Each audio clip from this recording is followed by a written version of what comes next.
신입 여자 알바가 들어왔습니다.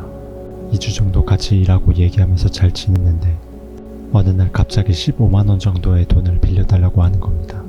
첫 월급날까지 버티려고 했지만 어려울 것 같다며 부탁하길래 빌려주었습니다. 이후 월급날이 되자 저는 빌려갔던 15만원을 갚을 수 있겠냐 물었는데 고민 상담을 들어달라며 다른 이야기를 하기 시작하는 겁니다. 하는 얘기로는 월급을 받았지만 돈이 더 많이 필요한 상황이다. 당분간 현실적으로 갚기 어려울 것 같으니 성관계로 대신 갚겠다며 저에게 성매매를 권유하는 겁니다. 저는 성매매 제안을 거부하며 늦더라도 돈으로 갚으라고 말했습니다. 하지만 이후 이상한 일이 벌어졌습니다. 같이 일하는 남자 알바가 저에게 물었습니다. 혹시 형도 그 애한테 돈 빌려줬어? 전 이상함을 눈치채고 되물었습니다. 너한테도 몸으로 때우겠다고 했니?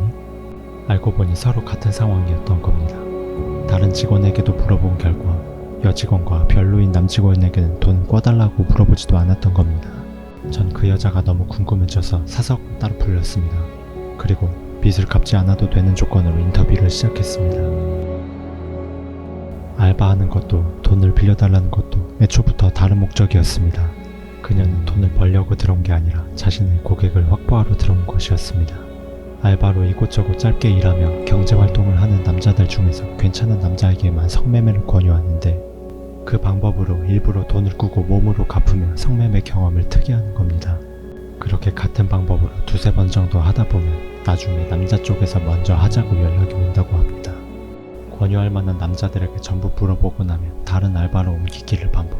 그런 식으로 여러 남자들과 브로커 없이 성매매를 하고 다니는 여자였던 겁니다. 전 왜 업소 같은 전문적인 화류계 쪽으로 가지 않고 이렇게 알바 자리를 돌아다니며 남자를 찾는지 물었습니다.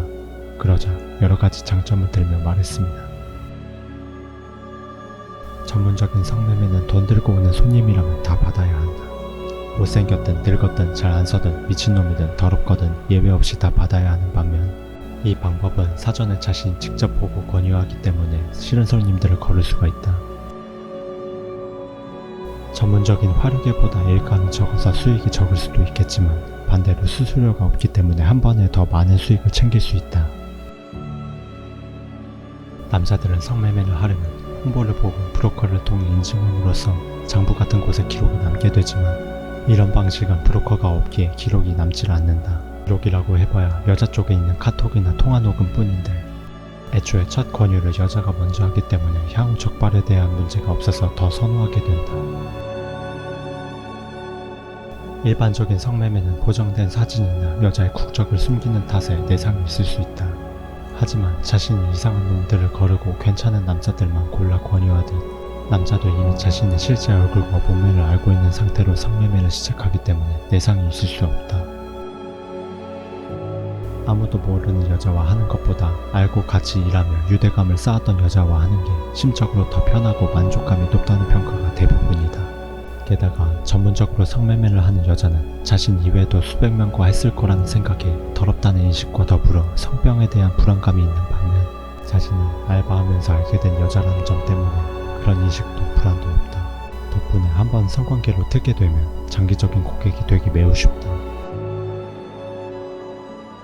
그녀는 성매매가 얼마나 큰 돈이 되는지 잘 알고 있었습니다. 그렇지만 아무 남자나 다 받아주기는 죽도록 싫었기에 직접 찾아가는 방법을 선택했다고 합니다.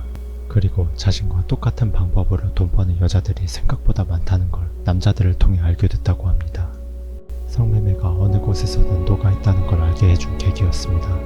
그리고 그녀와의 뒷이야기는 더 충격적이었습니다. 세상의 별님이었습니다.